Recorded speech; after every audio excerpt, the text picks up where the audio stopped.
Hey, everybody. Today's episode, we got Sibley Scoles, host of the Raiders Talk of the Nation, NBC, and also Raiders in-game host for Allegiant Stadium during home games. Sibley Scoles, I am so happy to have you on. Thank you for even asking me to do this. It's always weird because I ask the question. So now when I'm in this seat, it's different, but it's cool. It's fun. So thank you. It's an honor. Loved you out there on the field for us. And so it's Appreciate cool it. to sit and talk to you. Okay. All right. Well, yeah, we'll go ahead and do a little bit of a switcheroo this time around. I'll ask the questions so you can go ahead and be on the receiving end. So I'm going to go ahead and just hop in right away. With you being from the Bay Area, being now so heavily involved with the Raiders, a team that I used to play for several years, talk to me about that experience. Man, I mean, just first and foremost, I say this anytime anyone asks. And Raider Nation, I've been a part of it since I was born. Bleed the silver and black, being from the Bay. My parents, our love language is sports. My parents met in Oakland at an Oh, Oakland A's wow. game when they were 15 and 17. So, the A's were their first entrance into sports. And then my dad watched the Raiders before they even had a field. They were playing at the college. Mm-hmm. So growing up, he would always show us, Bolitnikov. He had like every like Ready all B. yes, he had everything. He had all the old programs, still has them every now and then. He'll surprise my sister and I with a new program. He's like, look at this one that I had. So yeah, it's been in us. It's something that brings the family together. Just the Yep. game itself. Went to a lot of games in Oakland, and I actually met the organization through I tweet a lot about the games and stuff like that. And then Yep. Marcus Padilla, who we were talking about a moment ago, Mm-hmm. before we got on, he's over there with the organization. He's been there for 15 years? Been there for a Oh, minute. yeah. He's been there for a minute. Oh, yeah. One of my guys. Yeah, he actually brought me to the last Oakland home game, where I had never been on the field before. So I got to go on the field and I was just, there.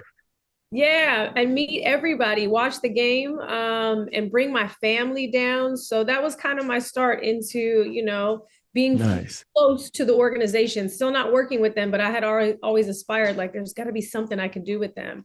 Kept in contact. And then 2 summers ago, he asked me to come out to tour the facility. And then at the end of the tour, I had my parents with me, and he said, would you be willing to be an in-game host and work with us? We're still figuring it out, the logistics. And I said, hell yes. Oh, yeah. Do that. So that was my first season with the Raiders. I've down 2 seasons now as the co-host with Mark Chinook for Mm-hmm. in-game there. And then this past season, they asked if I'd like to up my duties and be the host of Raiders Talk of the Nation, which you mentioned.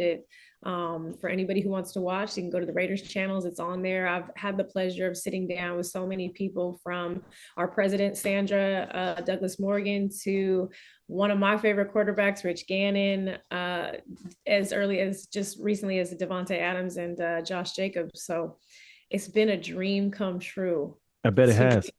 yeah, to be able to have that rich history with the team as a fan, and then to be able to do this and be around the fans and travel with the team as well. It's been a great experience. Talking about how it has such a rich tradition. The one thing that I realized when I first got to Oakland, when I first played in the Coliseum, just being in the Bay Area, is how it feels so much like a family. It feels so much like a community. Like Raider Nation really, really is a true thing. The black hole back in the old Oakland Coliseum, it is such a real thing. And my point that I'm trying to make is, because it's such a family, because you're so ingratiated, because you're so welcome by everybody within that region of the United States, and for so many other places, because the fans travel so well. Right. Talk to me, for you being from the Bay Area, growing up, loving the Raiders, watching the Raiders. Obviously, you weren't a part of them yet, but Yeah. obviously you had a great level of appreciation. Talk to me, for you being actually from the Bay Area, what it was like being there for that last game and knowing that they were about to move to Sin City. You know what? I'm not a fair weather fan. Clearly, I've been with them since the beginning. I think it takes a lot to be a Raider fan, to know the ebbs and flows of what the season is. And then Yeah. again, take it to community, like you said. I always knew what it was to be a part of Raider Nation because, again, growing up in it, but to actually get one-on-one FaceTime with the different cities and different states that have the black hole around there. It's like it's a different experience. It's almost emotional when I Mm-hmm. get to talk to the fans because it is a family. I know sometimes the team gets a bad rap as far as fans go, and it's like, oh, it's the Raiders, and especially when we were in Oakland. But when they moved, I never jumped ship. It was, it's like Raider till I die. Like Oh, you go, always black and you go silver. with the team. Yeah, it's you go with the team, and I think for me, it felt great to see them get Allegiant Stadium. I felt like, again, they played in the same place where the A's was right there. So we were one of the only teams that had a baseball field. Yeah. Well, Mm-hmm. and it felt like, cool, this is finally the moment that this team gets to have what they deserve. I think because Allegiant Stadium, I've even fans of whoever it was when we had the Niners come into the house and play. That was a crazy game to be at. Oh yeah, I watched that one on TV. Yep. Man, I think I lost my voice after that game. I always have to remember when I'm working to not be a fan because Mm-hmm. it's very hard to do that. But yeah, I think this organization deserved that. Um, I felt like, they bring so much and so much richness to what the NFL really is about. And it comes down to family and bringing people together. I think that's what sports does. So I was happy that they're getting, Allegiant Stadium and the amount of work and what Mark Davis has done with it, and to have the flame up there for Al Davis, the torch. Oh yeah, beautiful. It's yeah, it's a beautiful representation of just what the organization means. It's classy, and I think it was time for them to get that, to be able to have what all these other teams have had, and especially what they've brought to the league. It's like, let's do it. And I know a lot of people were like, we're done with the Raiders because they're leaving Oakland. We're not going to the games in Vegas, but to Yeah. anyone who sees this, if you've yet to go to Las Vegas and you've not given that stadium a chance and the team a chance out there in the 702, just do it. Just try it one time, and you'll still feel that love, because the black hole, even though it's not, we're not calling it that, everyone is still there. All the OGs still come out, and it's a beautiful thing to see them. Every single game, that's the first place I go to, is the Winfield Club, to go see them, and then I Yeah. go to the other side and I make sure I say hello to everybody. You know, speaking of Allegiant Stadium, and we all know that the Raiders fans, they travel well. We all know that they have a very strong nation. Like, I remember so many times back in the day where we would play in Pittsburgh, we could play in Green Bay, we could play in Arizona, we could play in Dallas, Kansas City. It didn't matter. They traveled well. And the beauty about the Oakland Raiders was, Yeah. because it's Oakland, California. It's the town. It's not the city. It's the town. And so you had that tight knit community. And Right. my question to you is, right now, obviously the Raiders, they got some steps that they got to take to get back to being one of the better teams within the AFC. So that's already established. We already know that. But as far as how, because Vegas is such a touristy type of city, how now, is it me, or does it seem like it takes away from that black hole home field advantage that we all came to love being in the Bay Area? There's moments where you feel like, it's missing in there sometimes, just because, so like you said, it's a hub. Everyone flies into Vegas. And the one thing I noticed when I first got there, the first season that I worked with them was the first season that they had fans, because it was the pandemic the year prior. Mark and I both looked at each other. I'm like, why are they cheering when we're on offense? Like, why is it so loud in here? I was like, we're supposed to be working right now, And then in Oakland, they'd have it on the boards, like, and they'll throw it every once in a while up while we're at the game. I think there's two sides to it. Yes, it feels like sometimes we're not fully represented in that stadium, just because so many people are traveling there and they just want to see a football game. but it's also kind of cool to witness new fans coming in. Like Hmm. you can't go to Vegas now without seeing a Raider jersey. It was like when the Golden Knights first got there, and they had a phenomenal first season out in Vegas. I think it's cool to see new fans coming in to appreciate what the Raiders bring, like again, to the NFL. So yes, it's gonna hurt some of us, and we'll, the nostalgia of it all Yeah. is not always there, Yeah. The but mystique.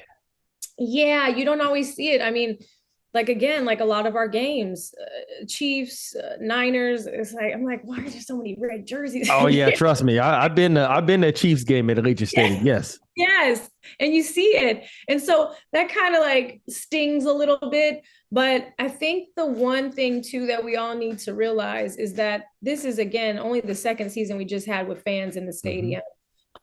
It's going to take a moment for everyone to start, and like you said, the organization, the changing of the guard, people are moving. We're seeing different people on the team now. So I think we just all have to remember I don't want to say it's use that word rebuild or anything, but it's definitely, we got to find our place in Vegas still. Hmm.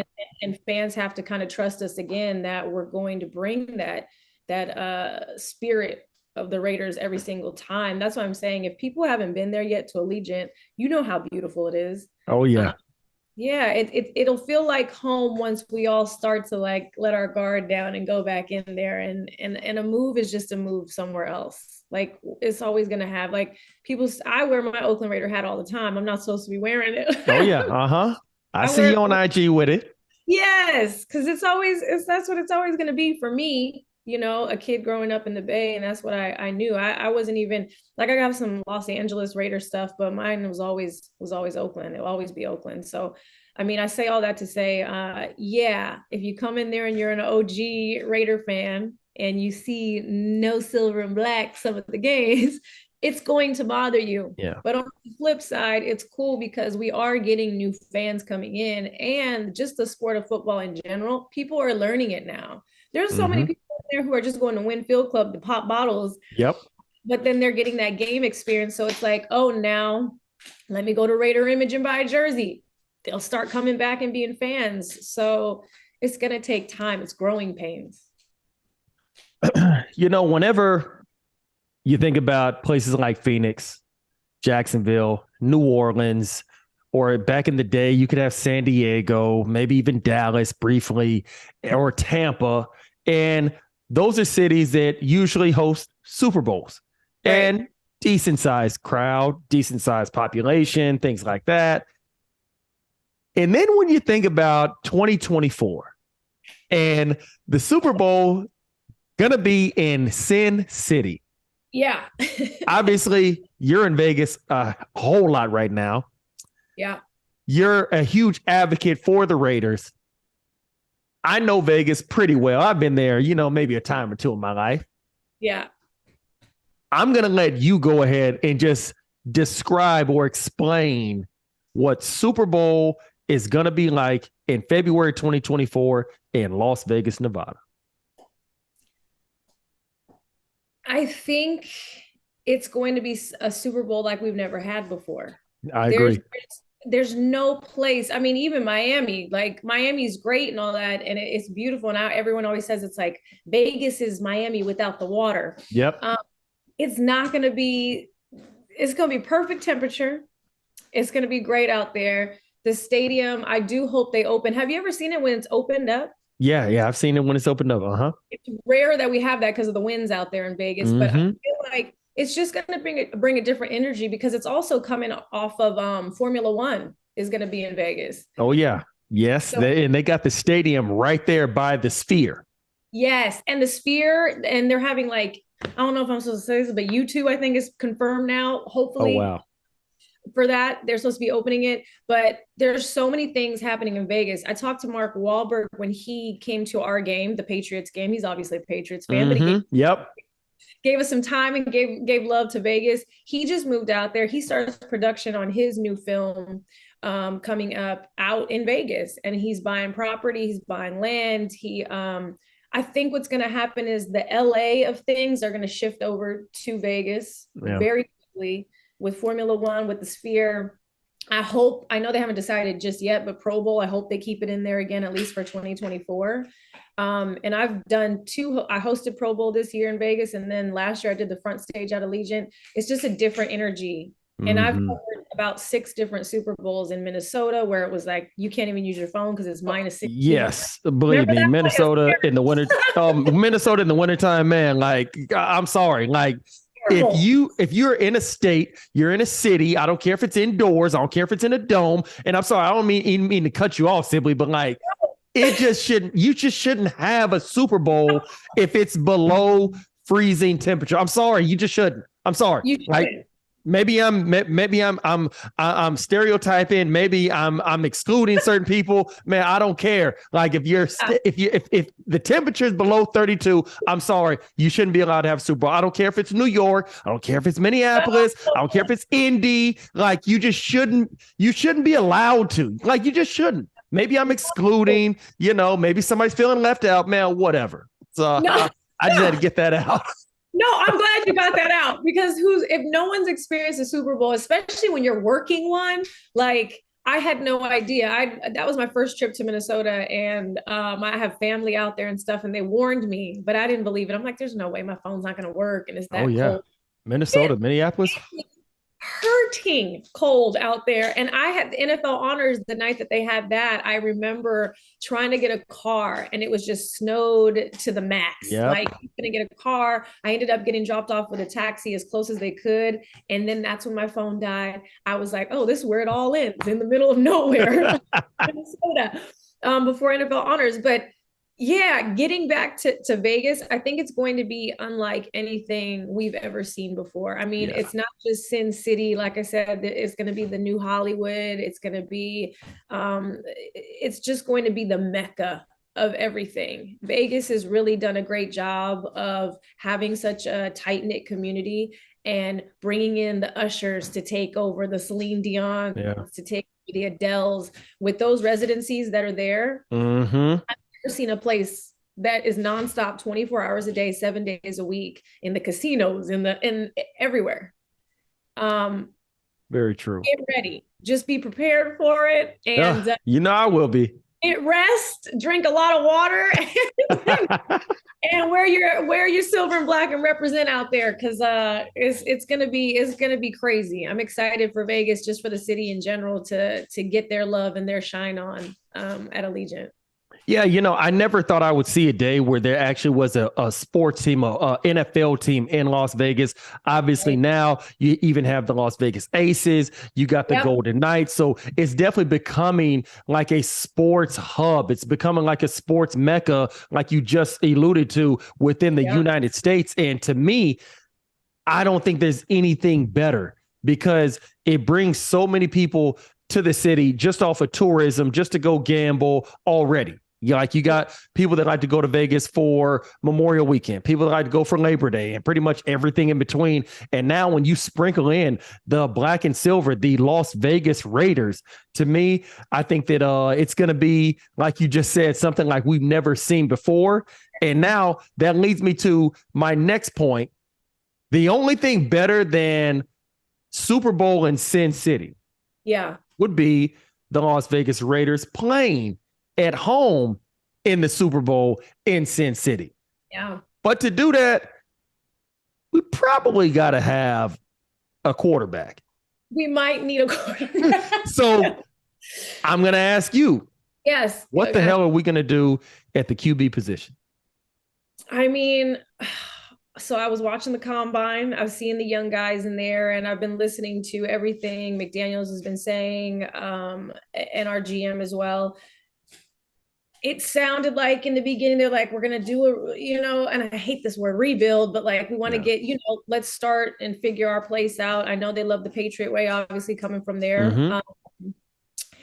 I really don't know. Every day I'm looking and trying to figure it out. People ask me, and I'm right there with you. I'm like, I work with the organization. I don't know anything. First of all, don't ask me about the inside stuff, but I just don't know, because there was so much with the Tom Brady situation. And he decided, I'm out again.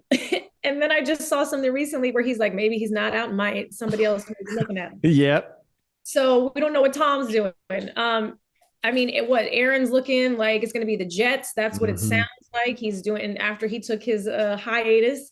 Um, who do we got? Lamar is still figuring out. I know that he's got the franchise tag, but it's open. It's the Yeah, open franchise. Like, non-exclusive. yeah, non-exclusive. He can go wherever. I mean, and he's a running quarterback. I mean, I feel like we gotta build it up no matter what we do, regardless. I think a young guy coming in would be great. But with our guys like Devontae and now with Josh Jacobs, he just got his franchise tag. We're gonna have Hmm. to see. And Max, like, Mad Max. man, just great. I think and now that Waller's healthy, we have such a great team. And you're right, and everyone talks about it. I literally chased everybody down to get interviews during at Media Row in Phoenix because I'm like, what do you think we need? What do you think we need? Stephen A. Smith. I was trying to get everybody, and it really is up in the air, trying to figure out what are we going to do next. So it's kind of crazy to have all eyes on us, but I think in my mind, in the perfect picture, I won't say who it would be. I will say this: sports is about the underdog, and then that story, that big story where it's like, oh, this is Yeah. this happy ending for them. I feel like it's going to be this beautiful season for us once we figure out who's going to be there in that position. um, and the fact that it, like, you couldn't write a better story. It's in Las Vegas. Yes. It's at home for us. It's been a long time coming. We've had back-to-back hits in these last couple of seasons since moving to Vegas. So I have high hopes that we're going to get somebody in there. I would like to see a veteran guy get in there just because he already, he's been through it all. And I think it makes the most sense. But who's the vet? That's the question. You're right. That is the question. And I'm so glad that you said that because I've gotten to the point that I lack so much faith in these young quarterbacks. And because the way the NFL is now constructed, especially when it comes to the notoriety, the publicity, it's all about the next young hot thing. It's all about the next young hot quarterback. And because the NFL has this obvious need, they got this obvious whatever you want to call it, just let's just say that they're addicted to promoting these young quarterbacks. And it feels like every year they push these young quarterbacks forward that may not be ready. Well, because they go and have a really big throw at their pro day, or they run really fast at the combine or something like that. It's like the NFL just continues to pub them forward. And now GMs, because they only get about a year or two to build a team, they feel like they got to draft a quarterback. So they got to take him in the top 10. And then he winds up being overdrafted. He winds up being somebody like a Zach Wilson that you clearly should have given more time to develop, but the team felt like they didn't have enough time to develop him. And so now the fan base is wondering, well, why the hell do we take this guy top 5 and he's not even that good? And it just becomes just a cyclical version of just chasing your tail. And it's so frustrating. That's why I love what you just said. I'm more of the mindset of let's go and get a proven guy. Let's go ahead and get, Jimmy G, somebody that we know he's played in this league before. We know that he can be successful. He's injury prone. We all know that. But he's somebody that we know can play at this level, not somebody that, well, I mean, he threw good at the pro day and he had like 4,000 yards his junior year in college. So he projects well at the next level. I'd much rather have somebody that I know is going to play well, somebody that I know can play at this level the same way that I know Sunday comes after Saturday. No, definitely. I think that's a conversation. I was talking to my friend about that. Watching a lot of the shows and just analysts talk about it, I feel like we miss that conversation a lot where these young quarterbacks, I mean, like you talk about, I'm switching over to the NBA for a second because I recently was able to cover G League. We had the Winter Showcase. There goes my dog. Oh, it's all good. He just wants to be a part of the show. It's all good. Show. His name, by the way, Charles Woodson Whiskey Raider. That's his name. That's his name. That's his name. Charles Woodson Whiskey. Hey, wow. Shout out to C. Wood. Yeah, he approved it. I was like, are you sure this is cool? He's like, yeah, we're cool with that. Cool. Charles. I think that's the one conversation that a lot of people don't bring up as much is that let me get him. Let me get him. Oh, good. He might want to sit up here. um, is not talking about it. These young guys that come up, and some of them do prove themselves, Yeah. but I think that from college and then going straight into the NFL, it's huge difference. Oh, massive. Yeah, and I don't even play the game, but I know it because I can see. And I think what the NBA does is such a great thing with having the guys come up, the two-way contracts, where it's like, okay, and the Warriors do it a lot with their guys. They do a great job of it. Steve Kerr bringing them up and down. Yep. It's like when you've got to get those reps in. It's so different. The league is so different than even some of the Heisman Trophy winners that come on. It's like it doesn't always translate. And so, like you said, So it's going to be, especially now, I feel like it's go time for the Raiders. So I feel as though, like you said, and I mentioned, a vet would be great, especially with the team that we have right now and the urgency that we have with the Super Bowl going to be here right in 2024 in our hometown. Yeah, I think that the veteran quarterback probably, in my opinion, is the way to go just because it's so much of a crapshoot. When you look right now at the the NFL draft, usually it's about 5 quarterbacks taken within the first round, and 3 of them turn out to either be backups or busts or whatever you want to call it. One will probably be good, but because the team feels trapped, they're going to go ahead and try to make him into their franchise guy, give him some long-term contract that he probably doesn't really deserve or hasn't earned, at least as of yet. And then you'll have probably one guy out of each draft that turns out to be a stud. He turns out to be Trevor Lawrence. He turns out to be a Josh Allen, a Joe Burrow, somebody like that. And this is Sin City, so obviously we all know gambling's legal, but like, I don't like those odds where 1 out of 5 is going to turn out to be the goods, and 4 of the other 5 are just going to turn out to be pretty good, but or just a flat out bust. So to me, that's why I'm of the mindset, unless you're getting somebody that's like an Andrew Luck, a Trevor Lawrence, where you know this guy just can't miss. Like, we can't miss with this guy. I'm of the mindset you might as well just go ahead and go with the guy who you know can play at this level. Yeah, I mean, even if it's just gritting them for that one season, and then and keep Stidham. I wonder. I mean, I know he's a free agent right now. I wonder if at least keep him too, bring him back. I wasn't mad at what he did when he came in.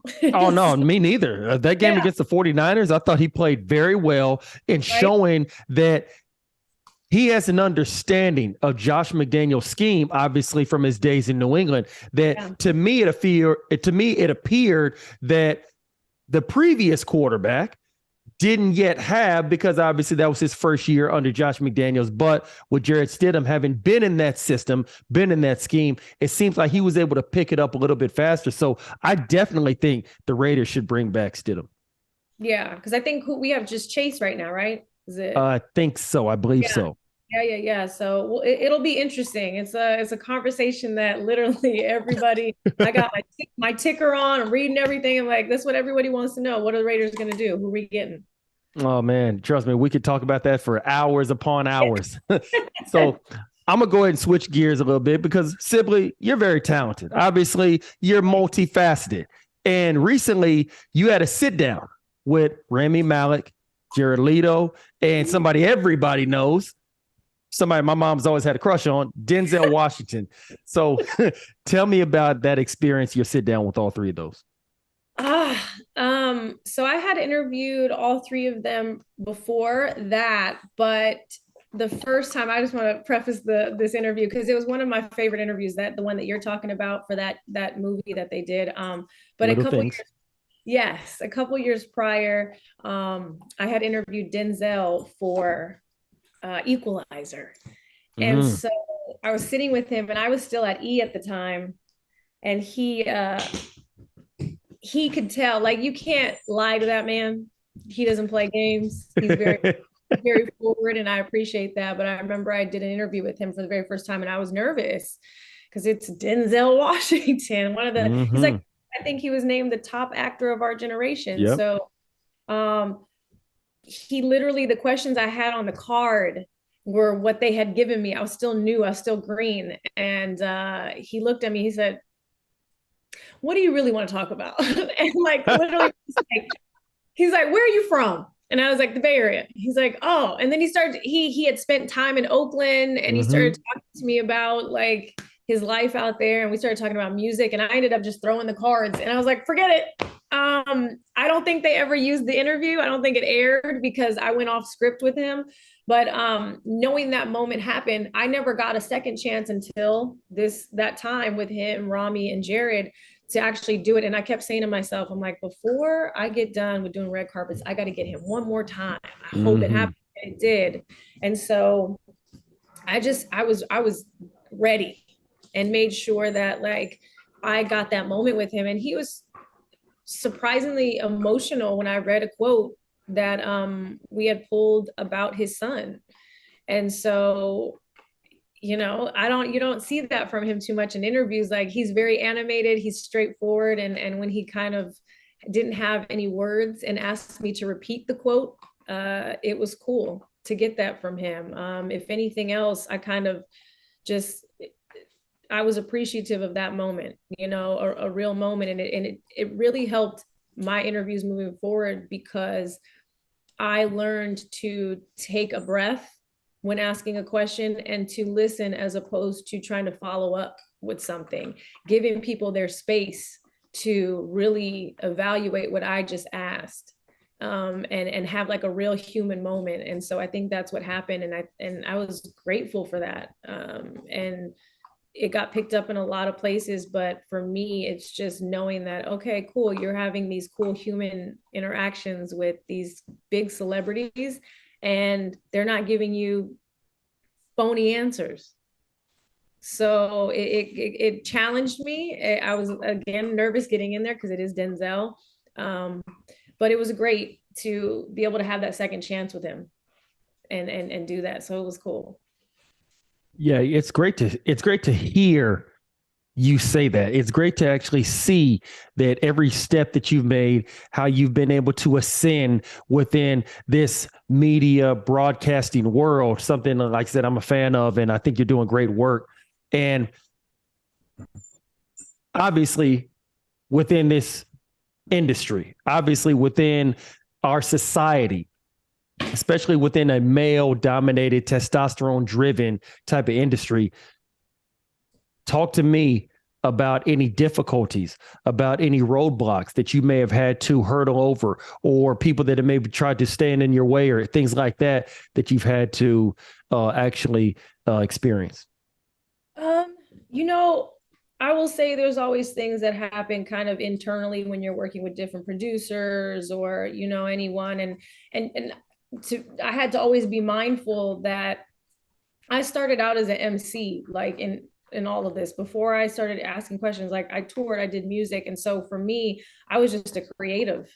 And I was kind of my own boss always. Mm-hmm. So when I got into this, I had to learn that, you've got to appease what the network wants. You can't just go off on a tangent on your own because they have to get certain things out of it. They want things to go viral, or they want, headlines.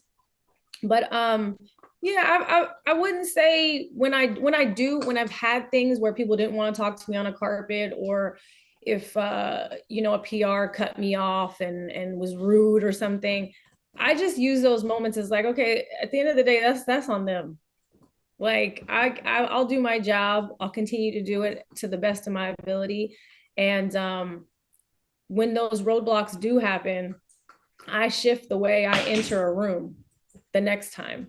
I shift the way I don't go in there as a reporter or a journalist. I go in there as Sibley. And it's like, how would I talk to this person if it was just sitting down and no cameras were on? And so I just try to just do me at any moment that I have, and not listen to any of the negative or bring that in the space with me, because I know I'm very mental with things and I can be emotional with things. So I hold on to people's opinions and stuff. But throughout the years, and I've been doing it for this year, this July, I think, or August will be 10 years that I've been hosting and doing the Wow. interview. That's beautiful. Yeah. Yeah, it's crazy. I started when I was 12. Just kidding. And so it's been eye-opening. It's been crazy to know the journey where I started, had no idea how to interview a human being ever. Um, and then in that capacity, and then where I'm at now to work and fully immerse myself in sports. That's what I always wanted to do once I started to get the hang of, oh my gosh, get the hang of things. It's been crazy. Um, so yeah, it's been a cool journey. And I try not to let any of that stuff affect how I get my answers out of people or how I get, conduct my interviews. Cause it's like, again, I can't control what somebody else does. Yeah, I love that answer. Obviously, there's so many different ways to react to somebody being rude to you, and taking on the mindset of whenever they go low, we go high, like what you always heard with Michelle Obama. I think Yeah. that's beautiful because as I get older and older, I realize, like you just said, that's on them. That has nothing to do with you. That's on them and how they want to treat. And just because they treat you a certain way does not mean that you have to return that same energy. Yes. Yes. And that's very hard to do sometimes. Yes, it is. Trust me, I've been guilty of that, or should I say, I've failed at that mindset more times than I care to admit out loud.